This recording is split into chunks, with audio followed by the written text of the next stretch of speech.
All right, everyone. Well, it's my great pleasure to welcome you all here to the Jordan Center. My name is Joshua Tucker. I'm the director of the Jordan Center, and it's great to see so many of you out here today. And it's my incredible pleasure to welcome back Mark Galeotti to NYU. So many of you know him from his time here, but I'll introduce him for those who don't. Mark is a senior non-resident fellow at the Institute of International Relations in Prague, and previously head of its Center for European Security. Now based in London for the academic year 2018-19, he will be a Jean Monnet Fellow at the European Union Institute. He is an expert and prolific author, with the emphasis on prolific there, on transnational crime and Russian security affairs. Formerly, as everybody knows, or we should know, he was clinical professor of global affairs at the Center for Global Affairs here at NYU. He writes his own blog in Moscow's Shadow and has guest written for lots of other blogs and publications, including the Moscow Times. Many of you may know him from there. In May 2018, his book, The Vory, Russia's Super Mafia, was published by Yale University Press, which was described as brilliant, gripping, astonishingly rich, and important book. So we are very pleased to have him here to talk about The Vory, maybe to talk about the Azov Sea a little bit too. We can get to that in Q&A and Russia, Ukraine, but it's a great pleasure. So please join me in welcoming Mark back to NYU and enjoy. Well, thanks very much indeed for that introduction. It is indeed great to be back. As you can see, I'm wearing purple in honour. What I'm going to do is I'm going to talk for about 40 minutes, and then we can throw it open to questions and discussion. And, well, I mean, obviously, really, the central theme of my talk is my book is fab. If you haven't bought it already, please make sure you do. Hardback, Kindle, or paperback coming out in the spring. However, just make it slightly more granular. There's really three themes that I want to actually explore. I want to start by illustrating them with, if not where Russian organised crime began, because it didn't. I mean, organised crime is a constant in organised society, but where, as it were, the public perception and certainly the cultural conception of Russian organised crime began. In the 18th century with Vanka Kain, a serf by the name of Osipov, who acquired his freedom in a manner we're not entirely certain of. The story is, and it's one of these things where it's a story that's too good to actually sort of question, was that he blackmailed his master into manumitting him. He fled to the big city and became a notorious gangster, bandit, and so forth. Eventually, he fell foul of the authorities. He was arrested.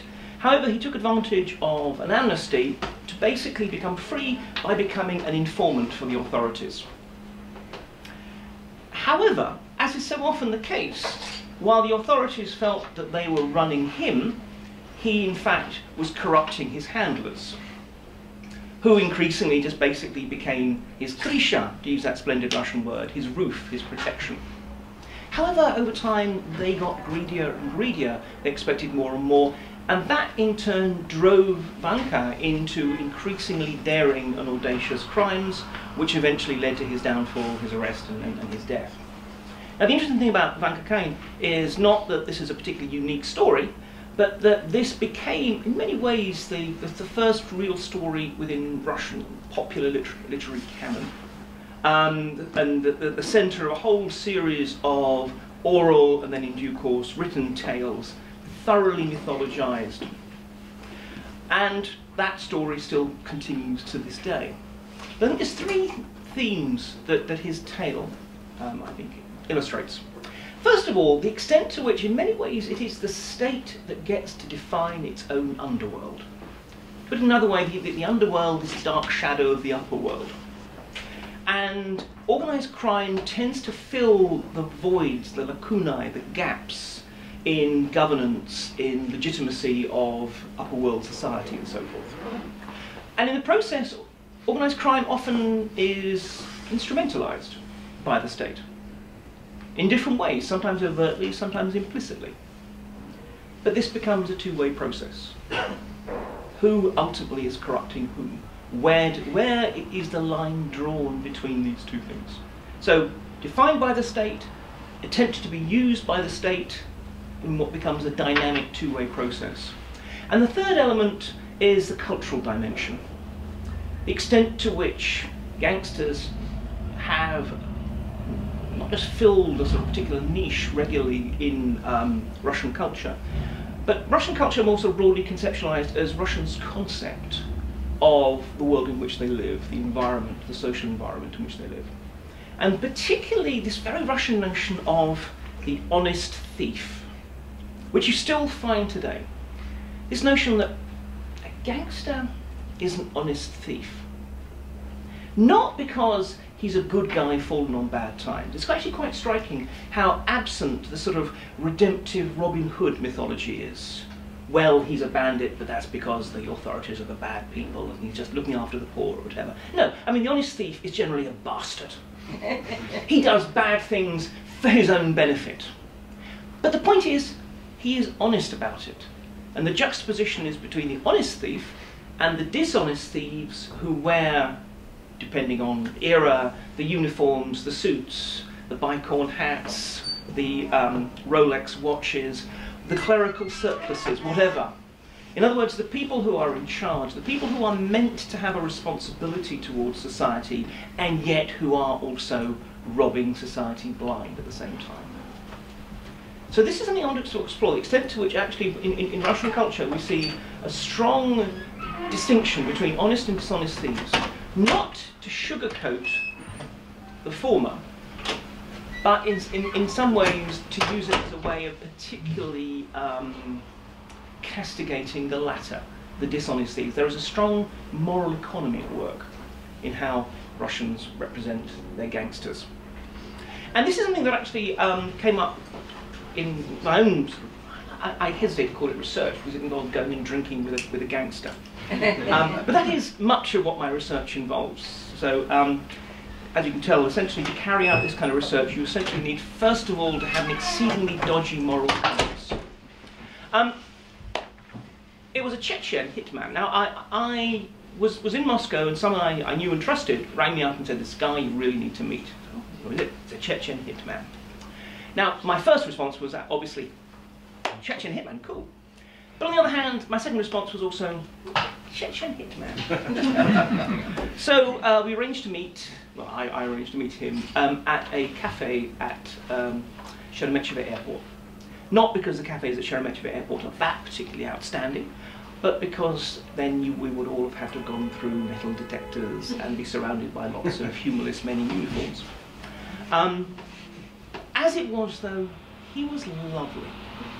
He was quite the nicest hitman you could ever want to meet. Very, very expansive. I mean, this is always one of the interesting juxtapositions. You meet a criminal, Russian or otherwise, in the West, whether it's in prison or not or whatever.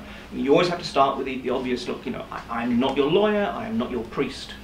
Nothing you tell me can be kept confidential. I can be arraigned in a court of law and I actually have to say whatever. Which means that they will tend to obviously be much more cautious with what they tell you. Or else their stories are always about a friend. Or sometimes they are actually, they will just tell you about what other people have done because they haven't got a problem with that. In Russia it's really very different because the kind of people you're talking to, the people as it were who've got the good stories, they have their krisha, they have their protection.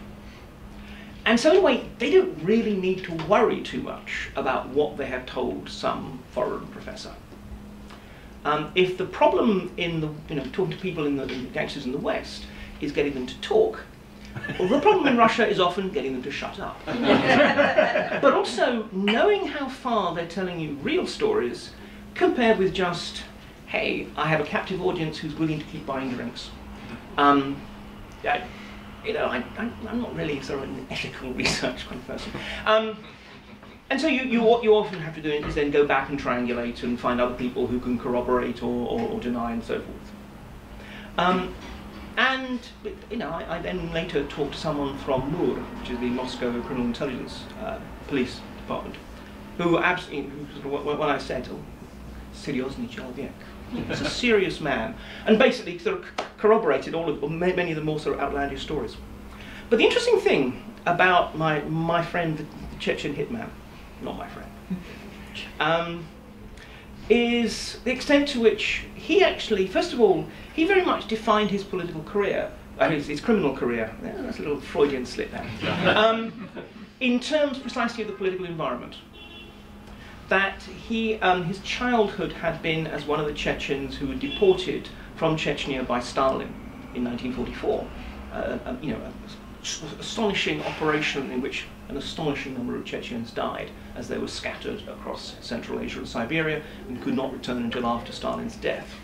His own family, again, suffered its own losses. It was obviously a very, very hard time. But the interesting thing is he didn't say, and that's why I hate Russians or whatever. Russians. He didn't seem to have any kind of particular ethnic animus. On the other hand, that had made him tough and had his people tough. And also that had taught him that essentially rules were just simply whatever you could enforce with your own two hands. You should not actually have any faith in the the laws and things that other people outside of your family, your clan or whatever define. Then he joined the army, which again is an interesting thing, that he joined the army to defend the Soviet state that had just so royally screwed him and his entire people over. But nonetheless, that was a manly thing to do. And he clearly acquired, shall we say, a certain skill set while he was in the military. But when he came out, I mean, I sort of don't have his full resume or whatever. But what's clear, I mean, as he moved into criminality, first in Chechnya and then moving into Moscow, the extent to which his career was defined by the environment in which he was, as much as anything else, as an economic phenomenon. Because he had a certain specialism. He wasn't just any old contract killer, not just a run-of-the-mill contract killer. I mean, most contract killings, frankly, are very, very amateurish. He essentially specialised in high-value organised crime targets. In other words, he preyed on sort of godfathers and demi-godfathers. Very, very high value, as I say. So he only had to do a few hits a year to live very, very well. And that was his basic rationale. This is why he went after them, for two reasons. One is because they were, shall we say, prestigious. That actually increased his stock in his milieu. But he wasn't just gunning down just some kiosk owner who refused to pay protection. He was killing people who had their own bodyguards and everything else. But secondly, well, that's where the money was. It's a straightforward, sort of rational actor calculation in that respect. But again, the interesting thing is he fitted into a whole kind of criminal economic ecosystem in which there are low-level contract killers and high-level contract killers. There is a market, there is a demand, there are specialists, and we now see it also with computer hackers and a whole variety, and money launderers, a whole variety of other activities. And this is how he envisaged organised crime. He did not see it as a parasitic force. He saw it as an alternative economy, an alternative parastate structure, into which he fitted and he felt he had a role. And finally, in terms of, I won't go into detail about the sort of the two-way flow, there's lots more stuff I want to talk about. But culturally,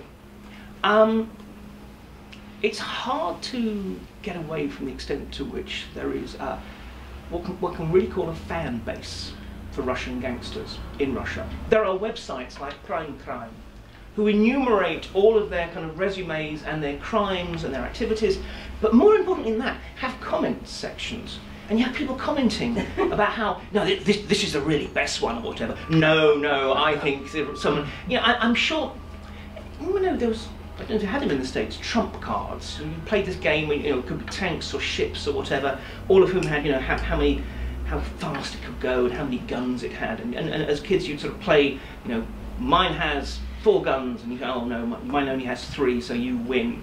It's a kind of, kid nerd war porn type sort of thing. I swear that probably there is an untapped market for gangster trump cards in Russia, because there is clearly this fascination. And he himself, this Chechen, who I see for various legal reasons I couldn't actually use real names, I call him Horse in the book, and had a following. And when once I was talking to some other, not quite wannabes, but shall I say low-level gangsters, and mentioned that I had met him, suddenly it was, it's as if I'd mentioned, I don't know, that I've been off drinking with, I don't know, Beyonce, or insert sports figure. I had no interest in American sports when I was here, so trust me, I still have none. But anyway, famous sports person of your choice. And everyone, they want to know the detail and tell us the stories and whatever. Again, this is a person who had acquired considerable cultural cachet. And again, it's not unusual. Gangsters acquire reputations and so forth. But the interesting thing was that it was cultural cachet that was not just simply defined by his kills. I mean, I found this if you talk to other criminals, non-Russian, post-Soviet or whatever, which I've done much less, but certainly in my own sort of basis, that they will focus on what this person has done. How rich are they? How many people have they killed? In this case, it was actually, what kind of a person was he? What was he like? What did you think of him? I mean, as if I would say, no, I hated him, I thought he was an awful, but again, it was actually about him as a person, and increasingly it was clear that him as a role model, that him as a cultural authority figure, him as someone who in effect was defining what manhood meant, what right behaviour meant. Very, very sort of clear. Anyway, so those are the sort of the themes. I mean, to give you a very sort of ridiculously fast overview of how Russian organised crime evolved, which scarcely touches the surface, which you'll find in the book, The Vory, Russia's Super Mafia, Yale University Press. Its genesis really was in the 19th century. Again, you tend to find that there's a very, very close correlation between how organised society is and how organised its criminals are. The 19th century is when you actually begin to get the sort of proper, what you might think of as a bureaucratization of Russia, but above all, you can have industrialization, urbanization. In some ways, there were two possible seeds which could have sprouted. One rural, one urban. Perhaps unsurprisingly, it's the urban one that actually became dominant. The rural one were the horse thieves, who were a tremendous scourge on the Russian countryside in the 19th century, because horses were absolutely vital to, in many cases, the survival of the community. And so the theft of one or more horses could literally damn people to starvation. But of course, conversely, being able to buy some cheap second-hand horses was a major boon. And precisely because of the risks to the community of horse thievery, the peasants responded with unified savagery, so-called samosud, self-judging. In other words, kind of a very sanguine form of lynch law was practiced. And if they would catch horse thieves, they certainly wouldn't be handing them over to the authorities. There's some very interesting articles about exactly just how vicious they would be in terms of finding different ways of killing them in gratuitously over-the-top ways, precisely to be a deterrent.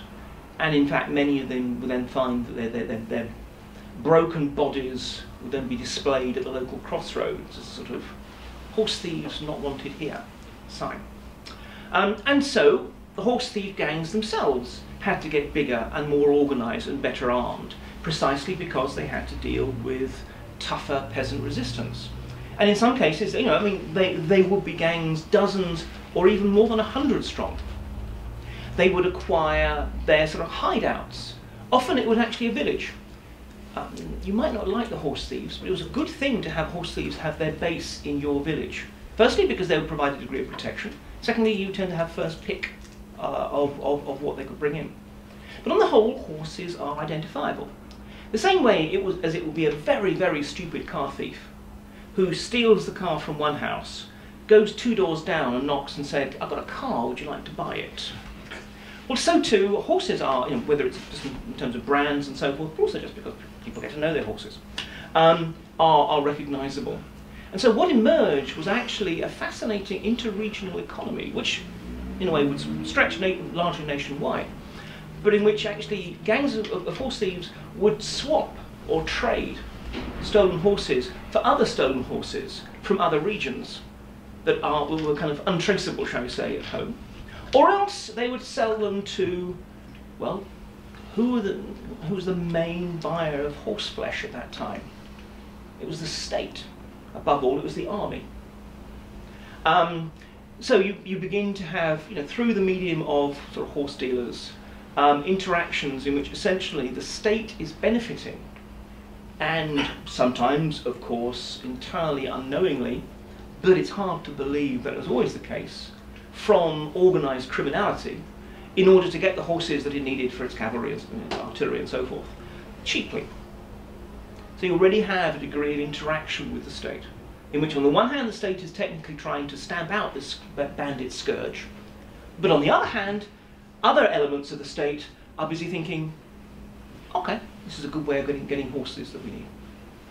As it is essentially this potential kind of route, this increasingly organised form of rural banditry would become stillborn.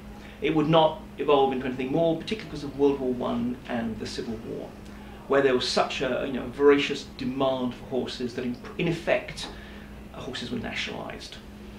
There was no room for the bandit gangs. The second and much more successful, shall I say, proto-organised crime was in the cities, in the rapidly expanding cities of the late 19th century.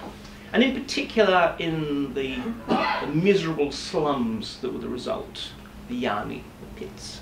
Places like Petrovka in Moscow, which always entertains me, now the site of the Australian embassy, or the Haymarket in St. Petersburg and elsewhere. And these were areas in which well, basically the state didn't really pay much attention to, as long as the workers and the other denizens were not rioting, were not seeking to come out and intrude into the realms of well-to-do society, as they actually would periodically in the so-called hooliganism crises. But if they were just basically preying on each other and killing each other, that happens. Often the only times these areas would see police is precisely when in the morning they would come in to haul away the morning stock of dead bodies. Here you have the emergence of the so-called Vorovskoye mir, the thieves' world, which was not a gang, but it was a subculture. It was actually sort of an increasingly homogeneous way of acting and believing. It had its own slang, and it had its own criminal specialities. And very much it was focused on this sense of, we are outsiders. We are ignored, exploited, isolated, pushed aside by mainstream society. Well, to hell with them. How can we prey on them? Interestingly, the aristocracy of the Vorovskoye mir were the fraudsters. In part because they would often have to dress well to carry out their scams and so forth. In part because their particular sort of model tended to mean that they were periodically very flush with cash. And it meant that in some ways they became the bankers, the lenders of the slums when they had the money. But also precisely because, who did the fraudsters pick on? Did they pick on someone in the flop house next to them who might just about have 2 kopecks to their name? No, of course not. You go where the money is. You prey on the people outside your community. And that becomes a sort of a moral virtue. Within this, as I said, there is an increasing sort of criminal slang, which is not unusual, it's quite common, but also particularly a visual language of tattoos. This is the thing we always know from the films. It's always in Russian gangsters, there are always lots of tattoos, regardless of the fact that nowadays it's increasingly anachronistic. But it's visually good. But particularly in a pre-literate or largely sort of illiterate society, actually having tattoos was a signifier. It was in some ways almost identity papers. For example, you would have tattoos on your fingers, which would show which particular criminal specialisms you carried out, your own resume on your hands. But this is an interesting thing. The tattoos were highly visible. The Japanese Yakuza, for example, also has a highly evolved tattoo culture, these incredibly artistic ones. But the interesting thing is that they stop there, there, and there. So you can go to the baths with your fellow gangsters and everyone can admire each other's tats. But then you can put on a suit. Or you can put on, you can go and play golf and no one knows you're a gangster. Not so for the Vorovskoye mir. There, often the whole point was to be visible. And later on there were things like barbed wire across the forehead and so forth, and things on the cheeks and such like.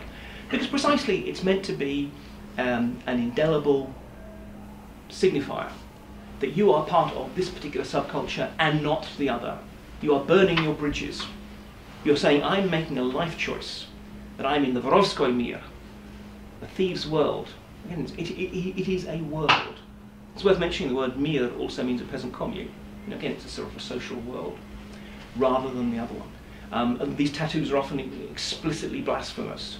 They often have crosses and things, and people say, oh, it just shows the sort of, the religious nature of the Russian soul. Well, no, it's because that was explicitly meant to be the most offensive thing someone could do, is to have what was often actually, because when you look at the detail, it might be a sort of a figure on the cross, but then you realise it is actually a naked, large-breasted woman on the cross or something. And for the very same way that later in the 20th century, Vory would actually have Marx and Stalin and Lenin, not because they think, well, I'm a gangster, but on the other hand, I'm particularly like the 18th Brumaire. I thought that was a fine look. No, it was because it was precisely meant to be shocking, blasphemous, and to demonstrate contempt for regular society. It's worth mentioning that in Fenia, the thieves' slang, the word ljudi, people, is only for fellow thieves. Now, the corollary of that is that other people are not people. And there's a lot of that. The language is quite an interesting window into the mindset. Anyway, so this Vorovskoy mir, as I said, it was a culture, not an organisation. You had lots of gangs within it, but that was it. What would really revolutionise this world was Uncle Joe, Stalin and the gulags. Amidst this murderous whirlwind of terror and modernisation, when you had millions of people being thrown into the gulag system, most of whom were innocent. They were just victims, they were wrong place, wrong time, wrong socioeconomic class, whatever. But a certain number of them were genuine criminals. And the interesting thing about the Gulag is, first of all, it provided, in some ways, a kind of a bringing together of a critical mass of the Vory from all over the country. Again, we have this tendency to think of the Gulag too often as something static. You're sentenced, you go to a labour camp, you then dig canals or cut down trees or whatever until either you're released or you die. It's not the case, actually. Again, in some ways, you can blame Solzhenitsyn. This notion of the Gulag Archipelago, it's a very compelling one, but again, it implies these scattered, isolated islands.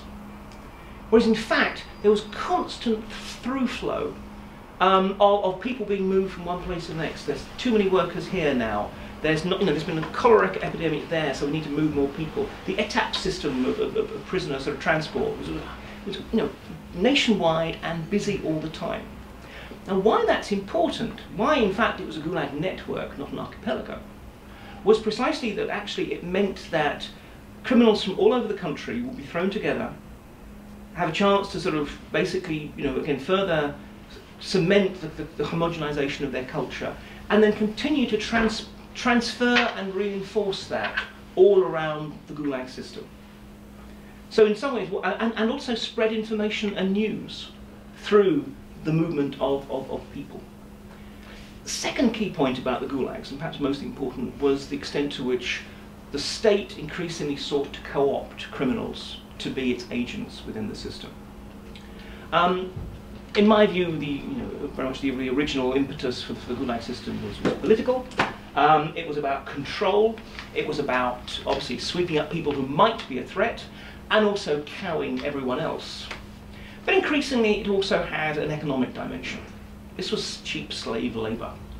Now, if you want to keep it cheap, you don't want to have lots and lots of prison warders, prison guards, particularly because many of the camps are in very, very inhospitable areas of Siberia and the high north, where people would expect to be paid bonuses and so forth.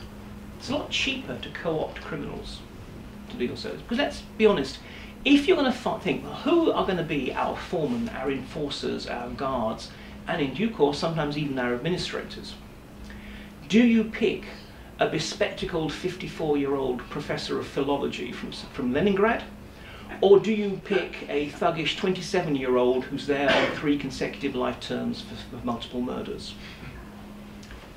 Very clearly, you go for the latter. Now, a central element of the code of the Vory had been that you never, ever cooperate with the state. which is in many ways the kind of the apotheosis, the representation of kind of mainstream society. And that means that anyway, you couldn't work, you couldn't pay taxes, do anything. But for some, the temptations of working for the state were too great to resist. It could mean literally survival. It could just simply mean that you become a bigger fish in your particular medium-sized pool. The chance to have power and authority over other people, well, it's tempting for them. And so some people effectively defected.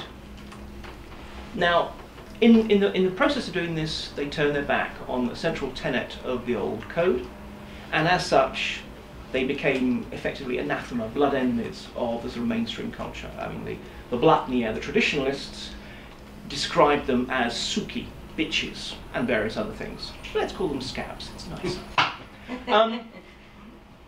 On the whole, these two groups basically kept apart through the 1930s and into the 40s. The scabs knew better than to try and force the Vory, the traditionalist thieves, to work. And the traditionalists knew that if they visited their vengeance on the collaborators, the state would punish them. And so basically the sad truth of the matter is both groups just simply continued to exploit the overwhelming majority of the Gulag's victims, the Zeks, and made them do all the work and so forth. And if you read, I had a period of about 5 months where I basically read nothing but Gulag memoirs. It was, as you'd imagine, a particularly bright and sunny time in my life. But it's interesting how often, you know, it becomes clear the extent of sort of the horror of the criminals, but actually the heightened horror of the collaborator criminals, who had all the vicious, exploitative nature of the criminals, but also a degree of impunity, because they were, as it were, the state's gangsters. World War II comes along, great patriotic war. You have many criminals who actually volunteer to serve, driven by sort of sense of patriotism or whatever. You have many more who are forced into it, essentially swept into penal battalions and such like. And at the end of the war, they're sent back, and obviously they're considered to be scabs.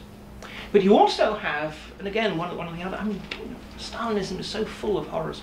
The fact that as far as Stalin was concerned, Soviet soldiers should not have surrendered.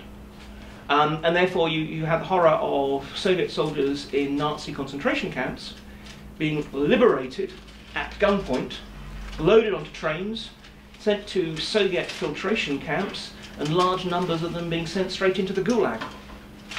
Also in part because of what they might have learned about the outside world while they were there.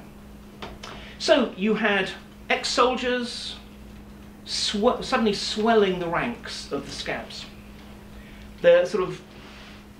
The underworld Cold War, which had survived through the 30s and into the 40s, could no longer last. They were just both the groups were just too large and too much bumping into one another all the time.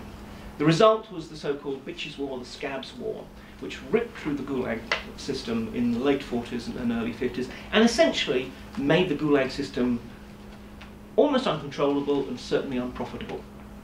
You know, when the Gulags are opened, it would be nice to think it was for humanitarian reasons, but in part it was just for downright straightforward economics. This was a sort of a very vicious war that was often fought in individual little skirmishes. You know, 3 scabs catching one traditionalist, you know, out in the woods and chopping to pieces. 5 traditionalists grabbing and strangling a scab here and there. But it also became increasingly a problem because it destabilized the system so much you actually had, you know, whole camps rising up and having to be suppressed by the authorities. However, although the authorities, in my opinion, did not, some people say the authorities actually triggered this conflict to try and wipe out the traditionalists. I don't think so, and I've seen no evidence to that effect. But on the other hand, clearly, once there is a war, the authorities want the collaborators to win. So there are all kinds of ways that they can at least put their thumb on the scales. Sometimes by kind of moving collaborators in large groups from one camp to the next. You know, they arrive at one camp, basically kill the traditionalists there, or force them to sort of basically join ranks. You know, give them a rifle, give them a shovel, and at the point at which they hand it, they're sort of symbolically they have joined the collaborators, and then you move them to the next. or putting collaborators in jobs such as camp cooks or barbers, where they have access to sharp metal things, which also have multiple value purposes. Anyway, the Scabs win. And in effect, what the Scabs have done is rewritten the code of the Vory. They've got all the old sort of exploit everyone and be tough and such like, but on the other hand, they now have an additional element which it's okay to collaborate with the authorities if it's in your interests. Not because you care about them, not because you're a patriot or anything, but just because if that is convenient, then that's what you do. The code has been rewritten. If you have a Vor of 1935 vintage and a Vor of 1955 vintage, they on the whole would use the same language, would have the same tattoos, but on the other hand, they would also each would consider the other to be a blood enemy because of this one crucial shift in the code. After Stalin's death, the camps are opened, out come this new generation of gangster. The next 5 to 10 years sees, again, in sort of small scale and largely underground struggles, but this new generation of Vor colonizing the wider Soviet underworld. So in a way, their version of the code becomes dominant. Now we don't see it because this is a time in which obviously the state is still exceedingly powerful. However, this is also the period in which the state will become increasingly corrupt. Now who knows, if the party elite had been honest to their cause, then the Vory would have had no one to talk to. Conversely, if the Vory had kept to their old code of non-collaboration, then even while the party elite became more and more corrupt, they would have turned their back on them. However, that's not the way it worked. Instead, what we had is this new generation of Vor, eager to find profit and security by collaborating with corrupt officials at a time when corrupt officials will be one of the very few things that the 5-year plan seems able to produce. So over time, you see this. Now, again, it's worth noting that the corrupt officials and the sort of the entrepreneurs of the black market are very much going to be the dominant figures in this relationship. Criminals, the organised crime, represents the sort of a third and weakest element of the sort of, think of a pyramid. The corrupt officials have power and access to resources and materials. The underworld entrepreneurs often actually have the capacity to sort of turn that into rare goods, things that the party officials would like. Record players and records, jeans, whatever. Organised crime just simply has to fill the gaps. Again, it fills spaces that are left. And in this case, it's that actually the corrupt officials could often not actually interact directly with the black market entrepreneurs. They needed intermediaries. In addition, the entrepreneurs were relatively vulnerable, so after a certain point they reached a deal with the gangsters, who in effect taxed them. Increasingly what happened is the gangsters would just simply fit into this invisible but increasingly powerful economy. So it was until Gorbachev came along. And I feel so sorry for Gorbachev in so many ways. But let's be honest, if his reforms had been calculated to empower organised crime, he could scarcely have done it any better. I mean, first of all, the anti-alcohol campaign, which was just as useful and helpful as prohibition in the United States. Crucially, I mean, apart from just also denying the state a vital source of tax revenue, but it basically handed organised crime a whole economic sector, and a very lucrative one. Because obviously, as with the underground entrepreneurs in the black market, organised crime got in very quickly to providing booze to Russians who wanted Soviets who wanted and needed their booze. Whether it was samogon that had been sort of home-brewed stuff, whether it was stuff which had been sort of smuggled in, whether it was alcohol that had been sort of marked off as being destroyed in the anti-alcohol campaign, but somehow never quite made it into the furnace or whatever. One way or the other, they provided. This is in the era when there was a massive shortage of sugar, precisely because you need it for home brewing. But the fascinating thing is this. For most Soviet citizens, unless they had actually been through the Gulag camps, they probably had not really encountered organised crime, because organised crime was not out there on the streets. It wasn't a kind of a predator that they had to contend with. So actually, the first time that they encountered organised crime was not as someone coming to sell drugs to their kids or demand money off them. It was the person who was providing the booze for your daughter's wedding, for your New Year's celebration, or just for Saturday, or, well, I know, it's the Soviet Union, or for Wednesday.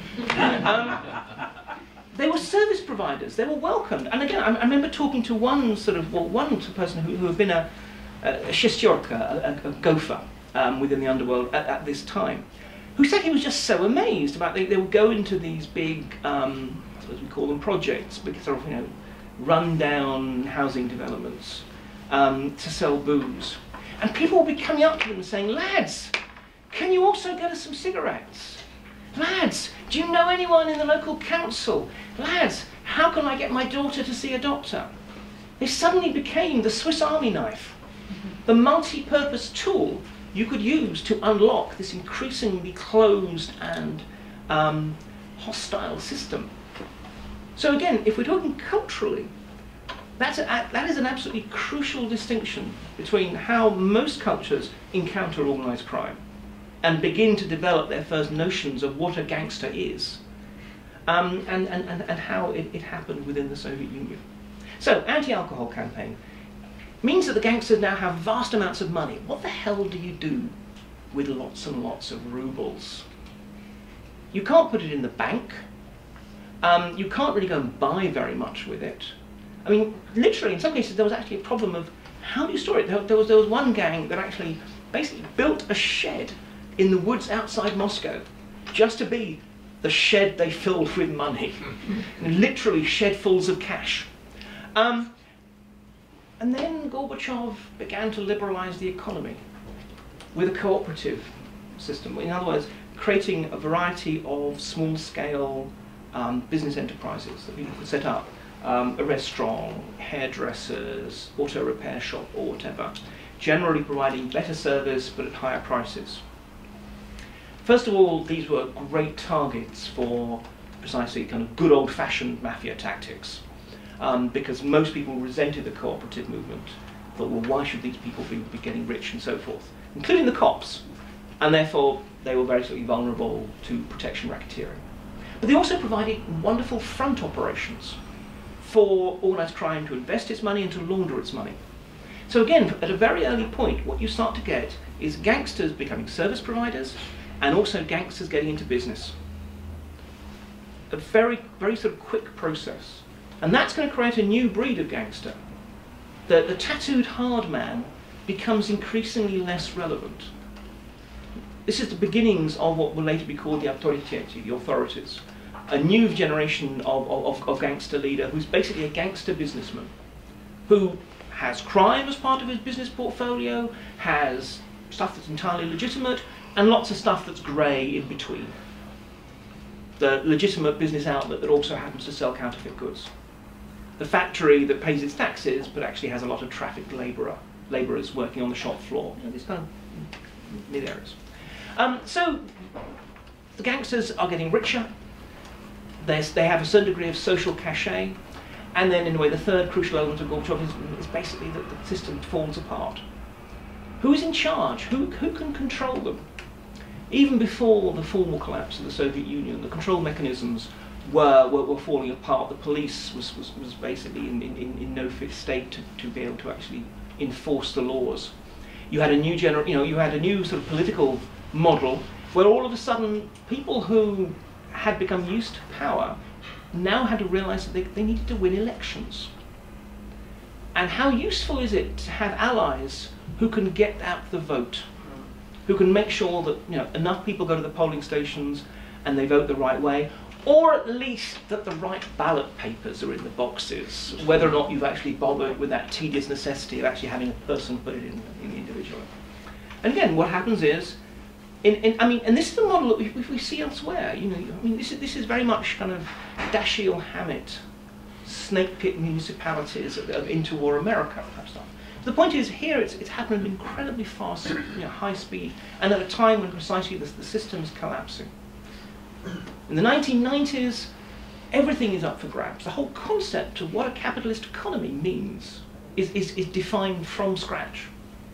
And amongst the key stakeholders in that process are precisely the gangsters, especially the more business-aware gangsters. This is a period, again, which actually the state is seemingly in crisis and collapse. Police are paid less than municipal bus drivers, and in sort of being provided with minimal resources. You had cops having to take the bus to a crime scene because there was no petrol for their cars. I once went on a ride-along with some police in Moscow in I think it was 3.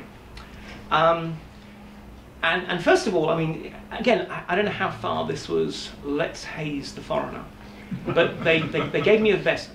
I've done quite a few police ride-alongs, and for me, a sort of basic rule of thumb is if they don't give me a bulletproof vest, then they're not expecting any trouble. Anyway, they gave me this vest, which I mean, and they all had. I mean, their body armor was this incredibly clumsy Afghan war vintage stuff. And anyway, they provided me one, and it had a hole in it.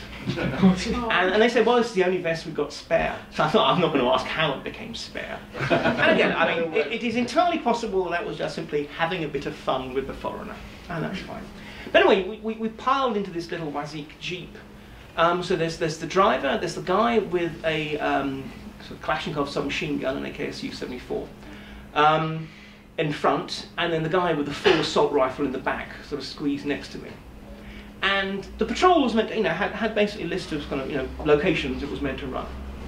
They just stuck their blue lights on, put pedal to the metal, and did what was meant to be basically a 3-hour patrol in about 15 minutes. If anyone had actually wanted the police to look up and to do anything, they really would have to just basically just lie in the road and hope that the cars stopped after it ran them over. Why? Because, let's be honest, those guys were terrified. They were in a hostile environment as far as they were concerned. This was in a sort of a rather kind of run-down bit of southeastern Moscow. As far as they were concerned, rightly or wrongly, they regarded themselves as unloved, outgunned, and they just basically wanted to kind of get the patrol out of the way so they could just tick that box, say they'd done it, and go back into the security of their sandbagged police precinct. It reminded me of nothing like other than how, when in Northern Ireland, back in the days of the Troubles, they sort of, when the police, the Royal Ulster Constabulary, patrolled, there they were in their little police car, with a British Army armoured personnel carrier behind to provide backup. This was bandit country that they were operating in. A bit like actually the time I went into, I went on a New Jersey State Police raid in Newark, New Jersey. But that's another story. However, over time, things stabilise. What happens is the turf wars, which are kind of raging for territory, for precedence, they begin to resolve themselves. The boundaries begin to become formed. This is essentially primitive state formation taking place within the underworld. And as in so many other ways, Putin was lucky. Just as he was lucky with the economy and so forth, he was lucky that he basically came to power at a time when anyway these turf wars were coming to an end. The hierarchies had been established. But nonetheless, when he came to power, he came to power on this very sort of strong, tough law and order mandate. So has he delivered? Kinda. Russia today is vastly safer on the streets than it was in the 1990s. Frankly, if you look at Moscow, it's safer than most Western capitals. Does that mean that organised crime has gone? No.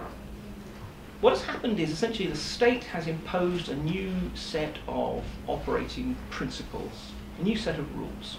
I talked once to a captain in Mur, who in 2000, right after Putin's election, his job was precisely to go and talk to, have sit-down meetings with various senior gangsters in Moscow, and essentially tell them the new rules of the game. And that was this: the gangsters can go and gangster, and the cops will try and catch them. That's fine. But if they do anything which begins to look like a challenge to the state, anything that embarrasses the state, which includes, for example, the kind of indiscriminate violence which has been such a feature of the 1990s, then they'll be treated as enemies of the state, which is a much, much more dangerous place to be. And essentially, the gangsters were willing to accept those terms. You know, they had been afraid that Putin would genuinely crack down on them, and he was basically offering them a deal, which in hindsight shouldn't surprise us, because this is exactly what he had done when he was deputy mayor of St. Petersburg, when one of his primary functions had been liaison with whoever needed liaising with, which included the Tambovskaya, the largest criminal network in St. Petersburg. He'd done a deal. So long as they weren't a problem. And every now and then you find some senior gangster who precisely becomes a bit too problematic, a bit too embarrassing, including the head of Tambovskaya, a man by the name of Kumarin Barsukov, he changed his name, who had actually acquired or been given the nickname of the Night Governor. So the idea was, by day, St. Petersburg was controlled by the state. By night, it was Tambovskaya's. That was all very well, but after a certain point, for local boy made good Vladimir Vladimirovich, that was actually problematic. Kumarin was just a little bit too visible. You know, he hadn't toned things down the way it was hoped, and also, you know, he basically got into business rivalries with people he shouldn't. What happened?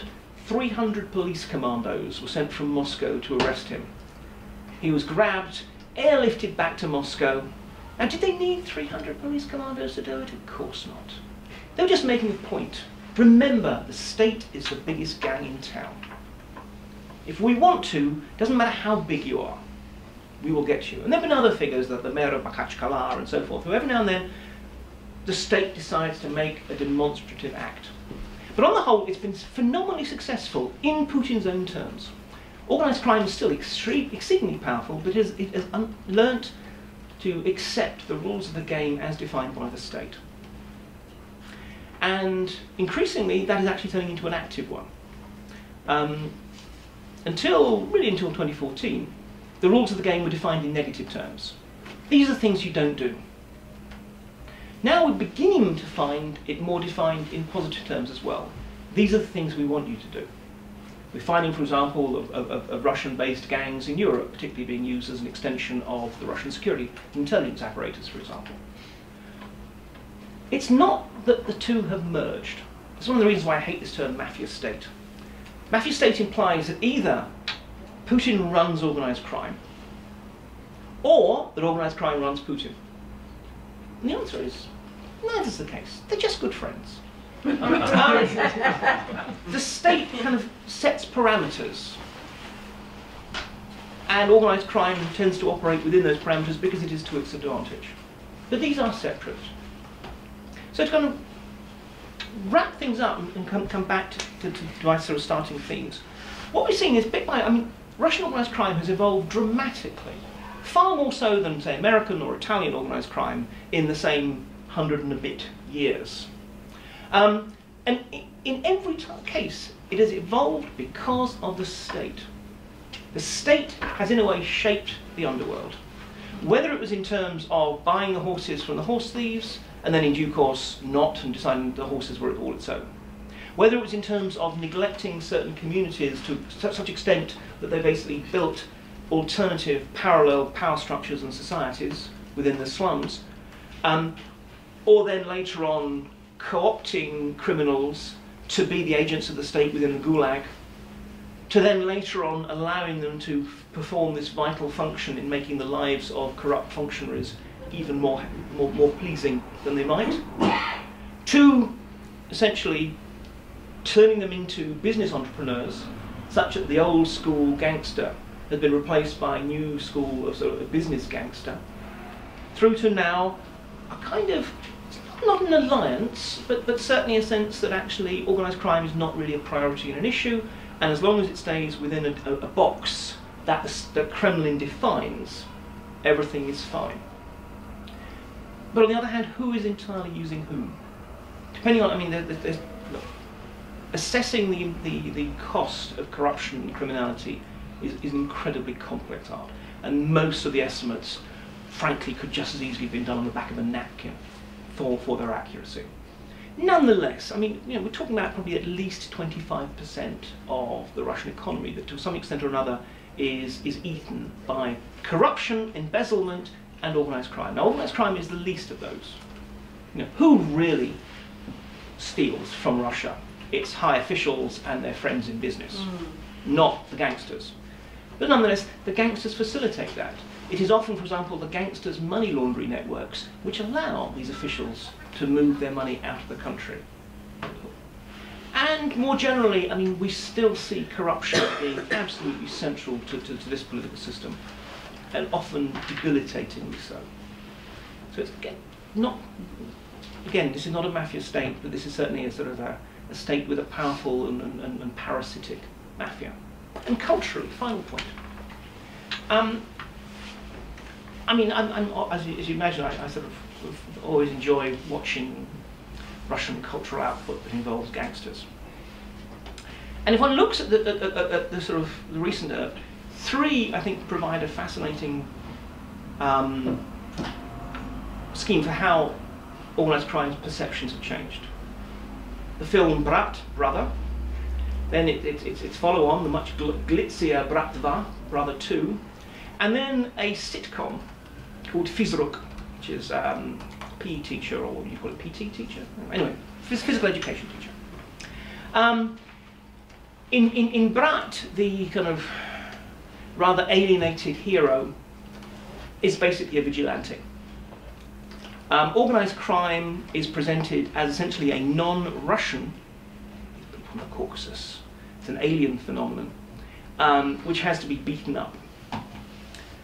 By the time of Brat 2, though, in effect, the hero has become organised crime.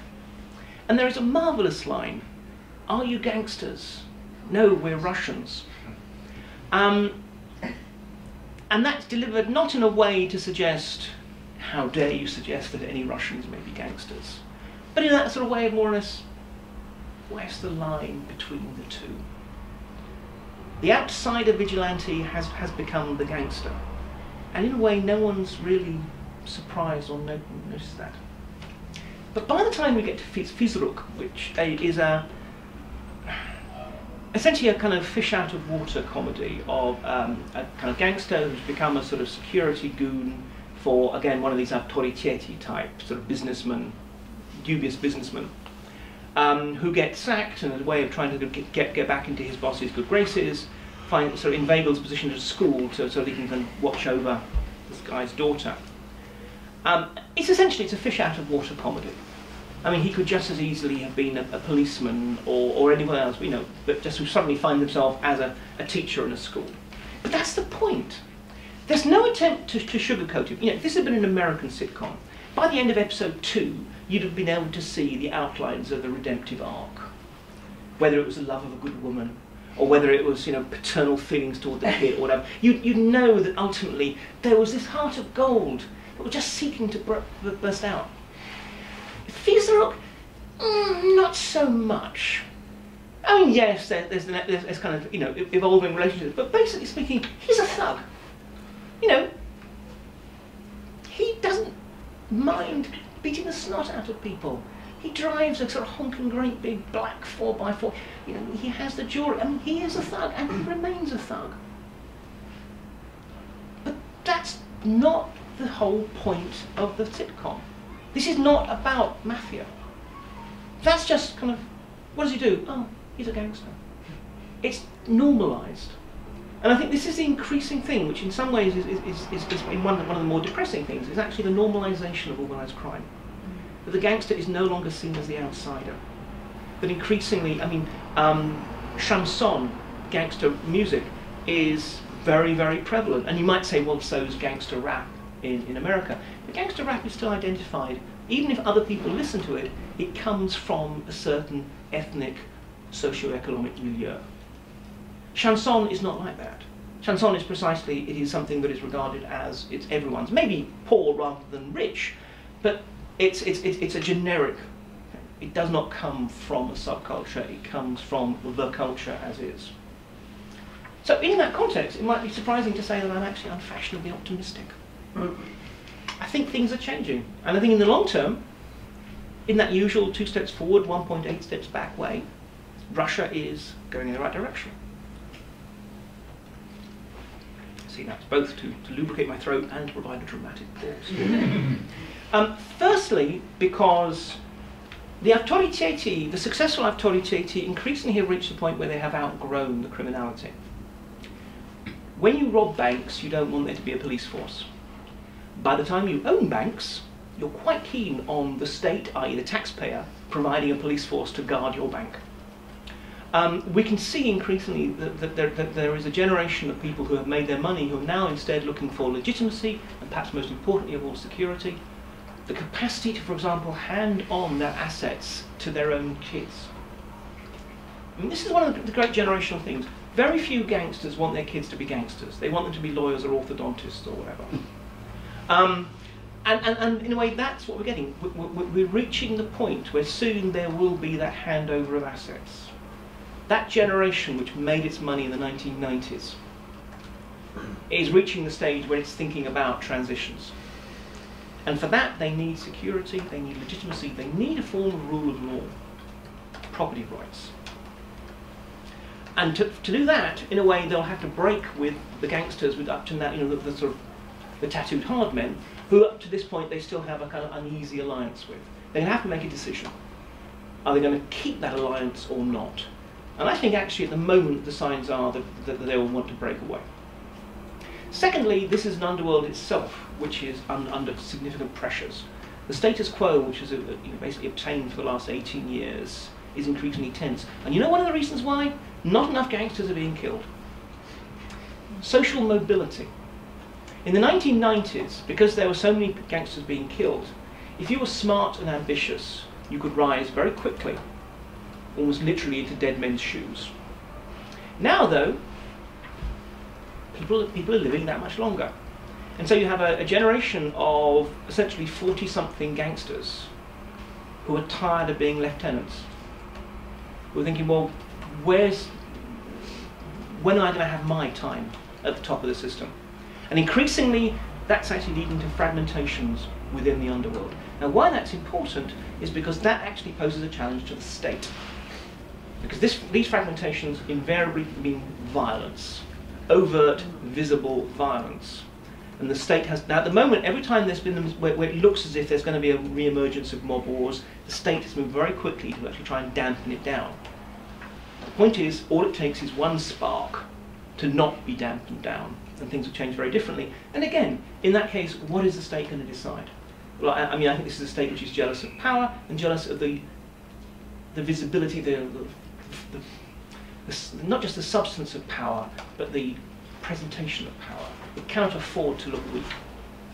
And the final reason for optimism is actually, I think, that the moral needle is shifting.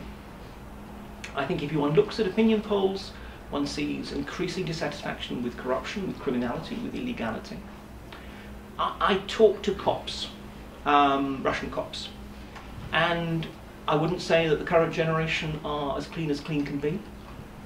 But I have noticed over time a distinct shift in what they regard as the acceptable levels of corruption. What is an okay bribe and what is not? In the 1990s, anything went. Now I think things are very different. Now, okay, that might not sound wonderful. Only acceptable levels of corruption. But that's reality. You know, if you suddenly expect that everyone is going to go clean as clean can be, it's not going to happen.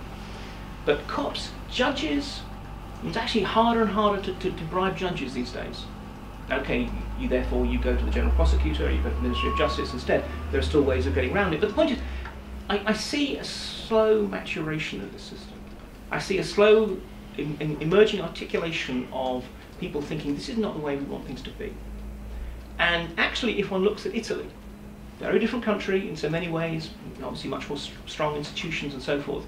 But if you look at the crucial shift that took place after, well, two killings of 2 magistrates, Falcone and Borsellino, led to a sort of huge public outcry and people saying, no, we want you to deal with organised crime, and forced an incredibly corrupt government kicking and screaming into unleashing the magistrates. I think one can actually see some parallels there. It's not often that Italy is advanced as a reason for optimism. Nonetheless, I will end it there and throw it open for comment, question, or furious rebuttal. Do you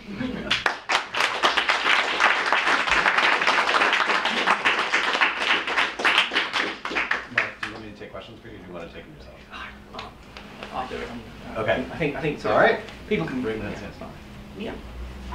Thank you so much for that. My name is Rhiannon Dowling. I'm at the Harriman Institute, and I also study crime in the Brezhnev era. So this is very interesting. I was wondering if you would say a little bit more about the ethnic and national component of organized crime, and especially the extent to which the state shaped it or didn't shape it, or yeah. Yeah, it's interesting. I think three things worth saying. I'll talk about Georgians, North Caucasus, and then the overall sort of issue of ethnicity. I mean, one can see is that there is a strong ethnic dimension, certainly in the reporting of crime, organised crime. And you know, it's the Georgians and the Chechens that are always the ones that are sort of brought up most obviously. And there's an element of truth in that. You know, of the people, for example, who still call themselves Vory v zakonie, thieves within the code, sort of traditional authority figures within the Vorovskoye Mir, the overwhelming majority are Georgians. But that really just reflects the fact that the title of Vory v zakonie has fallen into disregard these days. It's become something that you can just buy rather than something you had to earn. It's a sort of criminal vanity plate, really. And it's sort of still something that the Georgians cling to. But also it's because of what happened in Georgia. When President Saakashvili actually illegalized being a Vor, a lot of them left and the majority of them went to Russia. But the interesting thing is that although sort of Georgian organised crime is very important, when you look at Georgian organised crime, a lot of them are not Georgians. It tends to be the godfathers and the kind of a handful of people, their kin, their extended kin, or their friends, who are the sort of who tend to colonise the upper ranks. But actually, these gangs tend to be multi-ethnic, which we shouldn't be surprised at. If one looks at the Italian Cosa Nostra in the heyday of the Prohibition, it included such well-known Italians as Meyer Lansky and Dutch Schultz. It's if you can kind of sort of operate Pogrodzinski, sort of Georgian style. If you can work within the milieu, they don't really care that much about who you are. So actually, Georgian organised crime is often much more multi-ethnic in practice than people tend to assume. Secondly, the Chechens, and again, it's similar. I mean, a lot of the fact is that anyone who comes from the North Caucasus, people will assume that they're Chechens, even if they're Dagestanis or Ingush or whatever. But also, I mean, the Chechens have this formidable brand name for not just violence, but implacability. You pick a fight with the Chechens, and they are not going to back down. They are not going to be reasonable. They're going to be deeply unreasonable. They're going to summon their brothers and their cousins and everyone they know, and they're going to keep coming at you until either they got you or you killed every one of them. And there's more than a little bit of truth in that. Chechens are pretty formidable. But what that actually means is, interestingly enough, Chechens are much less likely to be involved in violent actions than others, precisely because, some guy from Yekaterinburg comes and tries to shake you down. You might think, I've got some good security, or my brother-in-law is the chief of police, or whatever. I'll say no. Chechens come along and you just think, okay, how much? Because, so actually, interestingly enough, it means that they don't have to use violence because of their reputation. Now, the interesting thing about that is that, what do you do with a brand name? You franchise it. Increasingly, we see gangs that are not Chechen, include not even a single Chechen, but particularly in areas where there aren't existing Chechen crime gangs, who basically pay the nearest equivalent of a Chechen godfather for the right to be able to use the magic phrase, "we work with the Chechens." And this is one of the reasons why I remember once I was talking to some Russian police, and there's someone from some sort of smallish city out in Siberia who said, "Oh, we've got a real Chechen crime problem." I was saying, well, how many Chechens have you got? And then that's when it became clear that the Chechens were all good, upstanding blonde Russians. So again, what we find is actually, as soon as you scratch down beyond the sort of the overall ethnic descriptor, you often find that actually there's a whole variety of other people involved. And then, so to just put it in that wider context, the thing is, the Russian state, really, well, the Soviet state, but especially the Russian state, has always been very, very kind of conscious of the problem, the risks of ethnic crime gangs, and therefore has made particular efforts to either control or house train them. But precisely because the state, when it wishes to, is so formidable, it's usually quite effective.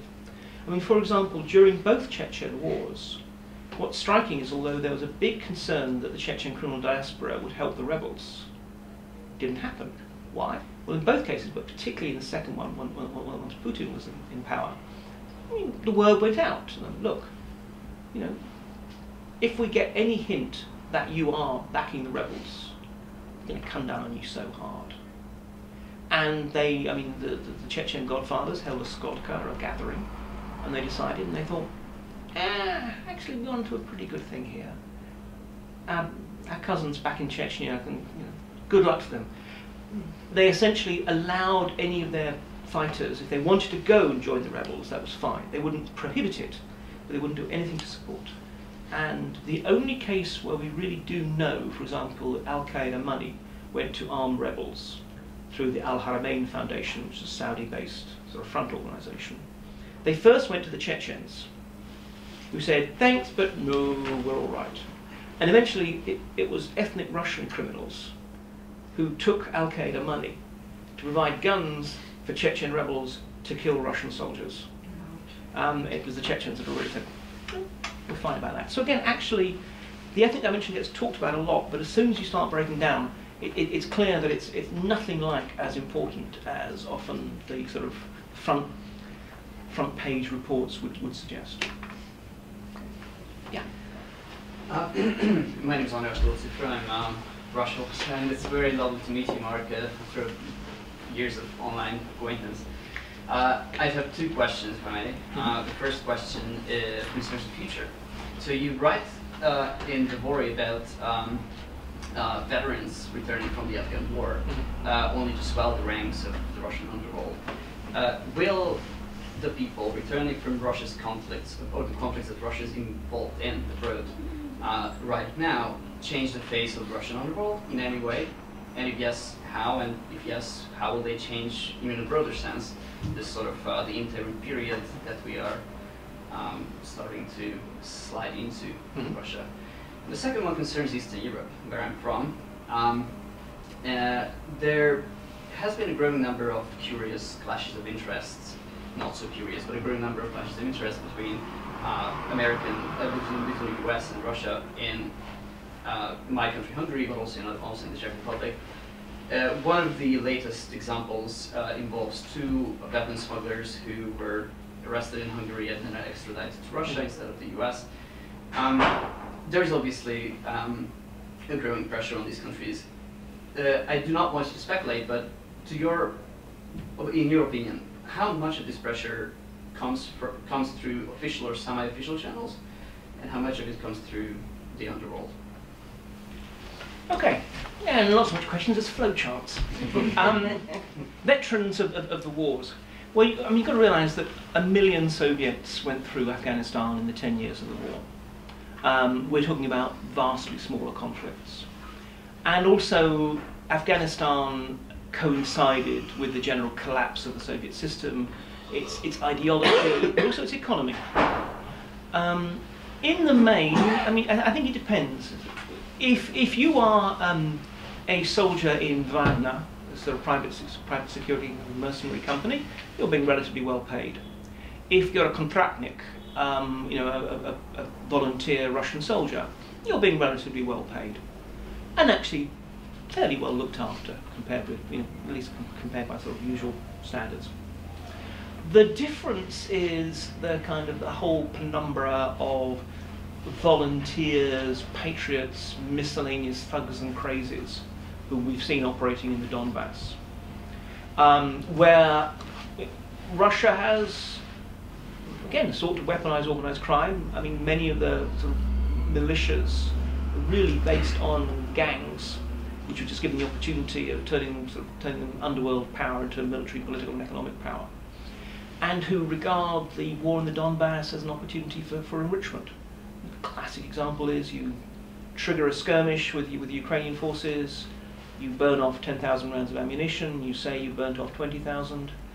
When a couple of days later the sort of resupply comes, you have 10,000 rounds that you can sell on the black market. And this is one of the reasons why we're actually seeing, not just sort of a hemorrhage out of weapons and material into Ukraine and beyond, but also back into Russia. And so much so that actually the police in Rostov-on-Don, the Russian city, which is essentially the kind of headquarters, the field headquarters for supporting the war effort in the Donbass, they're actually explicitly now going public, saying this is a real problem. That we're getting battle-scarred thugs with lots and lots of guns coming back. And Rostov-on-Don, which was at one point one of the safest cities in the Russian Federation, has already climbed to become the 7th most dangerous and rising.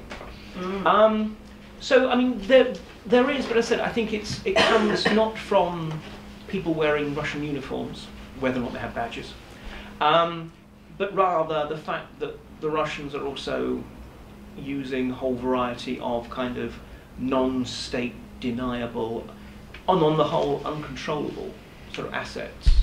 These are the people whom I worry about, and I think it's a problem. But I think it's a regional problem. It's something that's going to be a problem for the areas around the Donbass, especially if basically Russia in due course decides to cut its losses, because then you actually have everyone who's worried about a war crimes tribunal in Kiev now heading into Russia.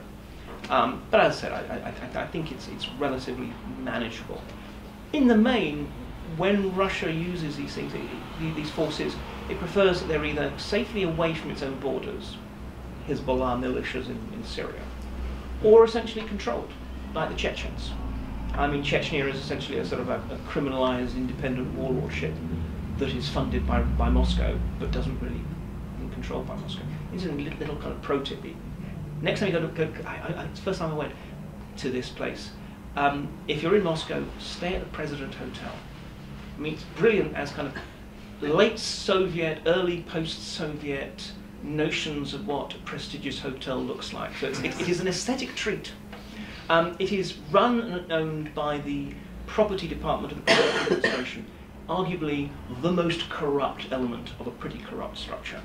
And it's basically home to a whole bunch of Chechens, businessmen, politicians, and so forth. And so you're there in the lobby, and a sort of Chechen parliamentarian walks past with his 6 Kadyrovtsi personal security officers, all in identical black suits, big black beards, and earpieces. It's like a little theme park.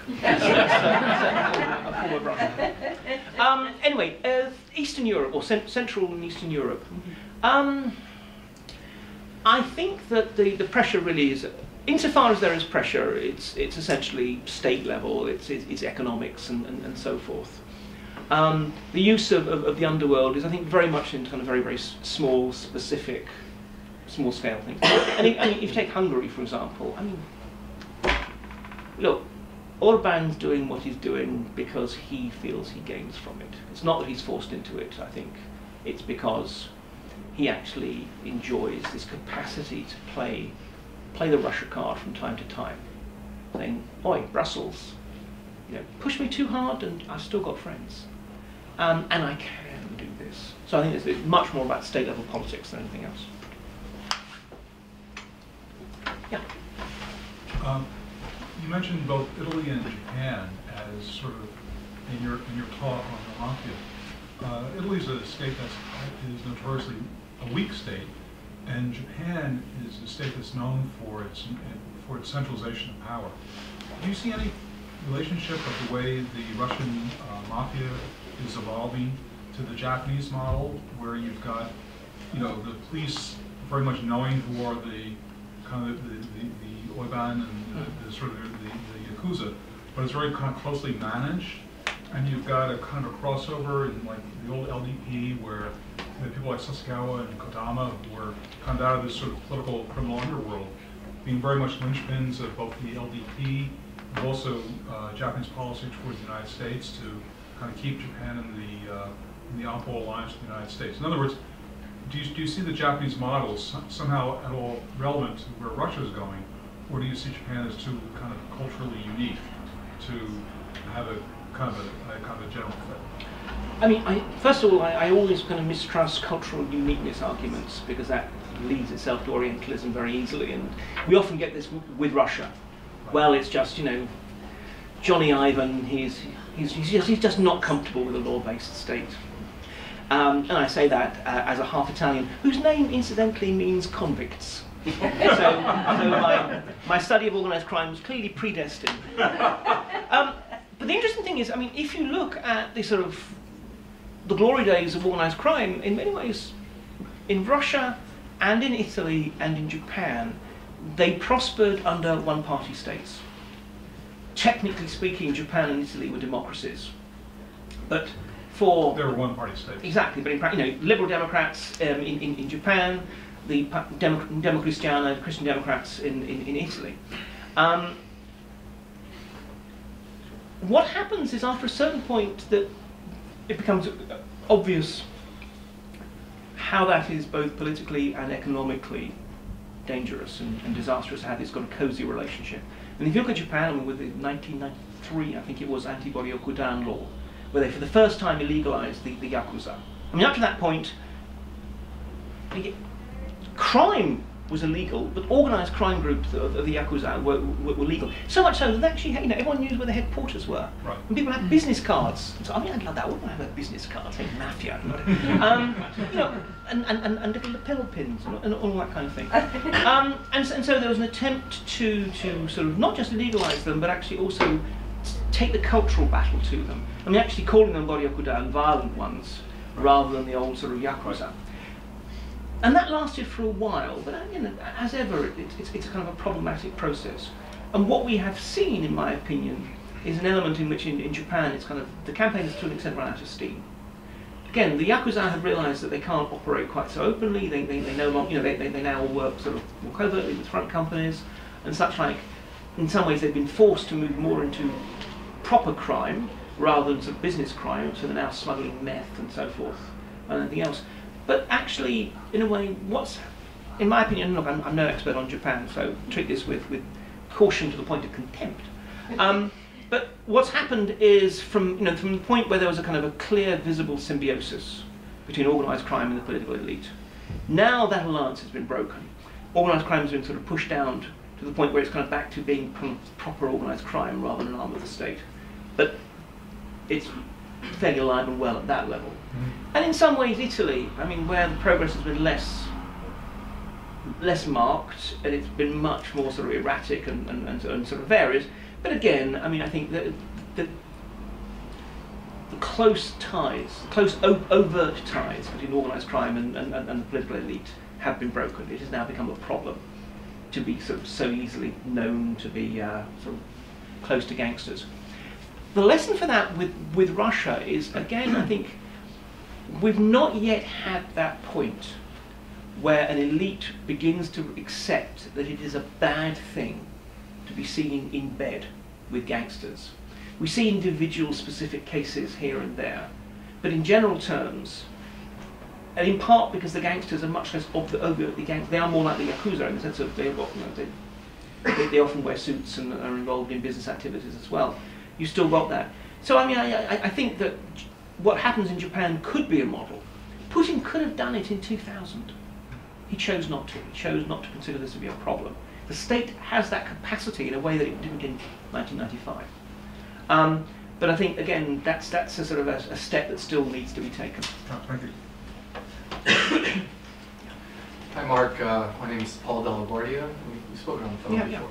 But incidentally, my last name is Italian as well. It could be interpreted as meaning prison guard. Apologies. But, well, first of all, I'll try to make up for that by congratulating you on your book, Vory, which I just finished reading in its integrity the other day. I just read through it. I couldn't put it down the whole time I had it. So we'll come back to you for more blurbs. Congratulations, really. So one of the points that you made in your book that stuck with me was this notion that the underworld had infected, say, what you might call the underworld, and vice versa. And in terms of looking at Russia's political future, I don't disagree with your optimism, but you also make the point that the Kremlin has been more positive in its relations with organized crime in terms of directing it to do things abroad and so on. And on top of what's been going on with this criminal war in the Donbass and sanctions and the general criminality of everything that's going on in Russia, how do you reconcile those two opposing forces or opposing ideas? Well, I mean, I think that it's an example of the difference or the distinction between, as it were, Russia as viewed from the Kremlin and Russia as viewed from Russia. Organized crime is not a problem for the Kremlin, or it has decided that. I mean, it is willing to accept the fractional costs, which are often quite large fractional costs of embezzlements and so forth, as facilitated by the gangsters. It has other priorities. And in that respect, the infection that takes place is primarily, I would say, at the level of local politics rather than national politics. You know, people who want to sort of see Putin as in bed with the mafia or whatever, doesn't happen that way. I mean, this is not a... You know, Putin in the 1990s interacted with organised crime, but that was a very different Putin in a totally different level. Putin and the people around him are not gangsters, except in sort of perhaps metaphorical terms. Nor do they necessarily deal with gangsters.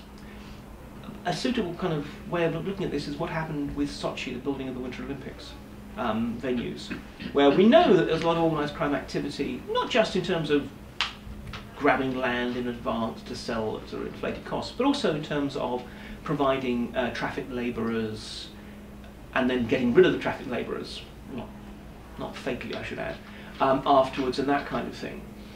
Now, what happened is, you know, contracts were apportioned largely to Putin's favourites, who subcontracted, and at some point down the chain, it went to a company that was clearly sort of a front organisation for organised crime groupings.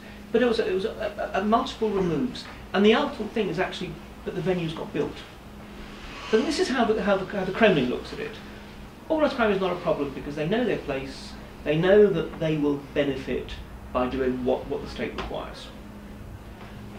The problem is obviously the mismatch between that and, you know, Russians as a whole and their own perspectives. In so many ways, I think that, you know, it's turning into sort of, you know, moving into kind of much wider political issues. But I think, you know, we have come past peak Putin. That the point where I think he was very genuinely sort of channeling the aspirations and desires of the Russian people, I think actually has passed, and there's actually an increasing gap that sometimes gets artificially filled by a certain amount of flag waving and whatever else. But, you know, I think Russians are as sophisticated as anyone else, at kind of not being totally sort of taken in by that. And I think this is one of those areas where actually what Putin thinks is not a problem, a lot of Russians think is. The question is, when do the views of the ordinary Russians get to have sway? And it's going to be it. I mean, you know, I'm a historian ultimately, and therefore that allows me the luxury of being able to think in the long term. It's not going to happen on Wednesday. It's not going to happen next year, but it'll happen.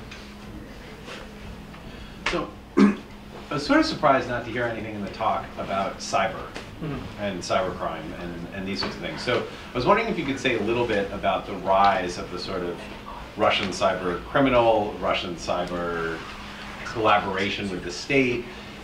Is this something that is happening, you know, as part of the mafia? Is the mafia getting involved in cybercrime? Is it something that's happening alongside the mafia, outside of the traditional Vory structure that you've talked about today, that this is a rise of a different breed of people who are coming out of a different type of subculture? Are the two, if it's more that's the case, are the two beginning to have more contact with each other? And then third, when we hear stories about, you know, Putin, you know, people in the cyber world owing favors to the state, being allowed to operate credit card rings and things like that, but in return for, you know, doing bots and trolls at particular times when it's particularly important.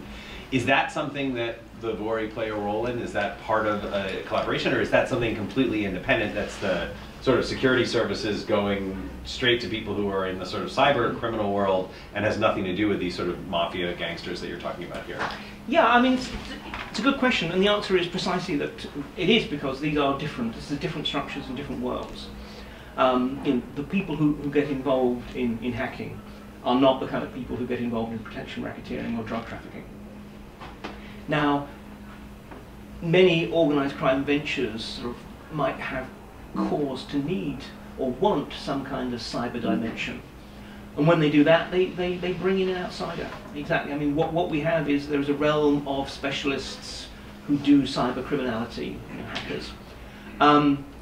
Most of the time, they operate individually or in sort of groups of other hackers, which may be entirely, I think it was virtual gangs. People never even actually meet in real space. But they do not directly interact with organised crime groupings, as we sort of more conventionally think of them as, except when they're just simply commissioned. They are, in that respect, like the money launderers, like that Chechen contract killer. You know, they are outside. They are service providers to the mainstream sort of organised crime realm. And you know, let's be honest, much of the time they could well be like computer security professionals who just moonlight as computer insecurity professionals. Now, in terms of the state's relationship, yeah, this is something that the Vory have nothing to do with. I mean, obviously, the Vory themselves are often also sort of commissioned, shall we say, for certain purposes. I mean, for me, one of the most fascinating examples, just as a sideline on that, remember in 2010 the so-called illegals case, these deep cover Russian agents, I mean, totally useless deep cover Russian agents, but that's another matter. The one of them who actually was probably the most effective and likely kind of the coordinator of the group, who was not Anna Chapman, even though that seems to be the one person anyone wants to talk about, anyway, who went by the name of Christopher Metsos, who actually got out of the States in time, you know, when the others were being arrested, got to Cyprus, was arrested, and then was put on bail by the authorities, and then promptly disappeared. And investigations later suggest that actually he was smuggled to the mainland, probably to Greece, by people traffickers. You know, people who basically have specialist skills in how you get warm bodies across borders without authorities knowing about them, just kind of doing it in a different way. And then in Greece, he was picked up by intelligence agents and whisked away. So Vory are involved in these things. So too are hackers, but absolutely, I mean, this is something that's kind of, shall we say, commissioned. Well, when it's commissioned directly rather than just simply a, wouldn't it be good if patriotic hackers started bombarding Estonia or Ukraine or whatever the text? When it's commissioned directly, it's definitely this is security apparatus who does it. And again, this is an interesting example of this whole business of who's using whom, because clearly, sometimes this is a case of, we know who you are, we will choose not to arrest you if you do X. But at other times, it's a more active, you know, we will give you further scope to carry out crimes. But we've also found cases where exactly that has been the downfall of the authorities, because the people that they have tried to corrupt have then used the access, the privileges of working for the state to carry out criminality, and we saw this particularly with the FSB. Two main kind of computer intelligence services, the GRU, military intelligence, and the FSB, the Federal Security Service. The GRU sort of did it the kind of conventional way.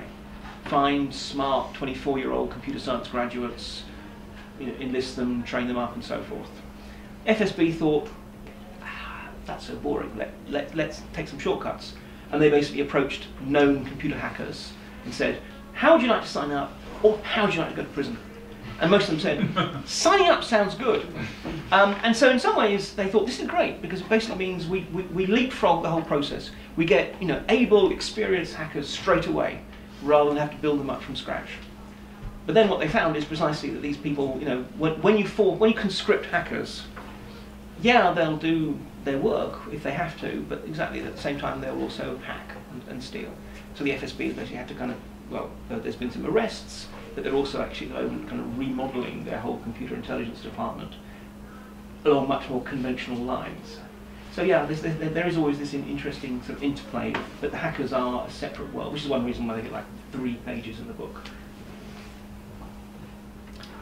We're a little bit over, but do we have any more questions? All right, well then, please join me in thanking Mark for a really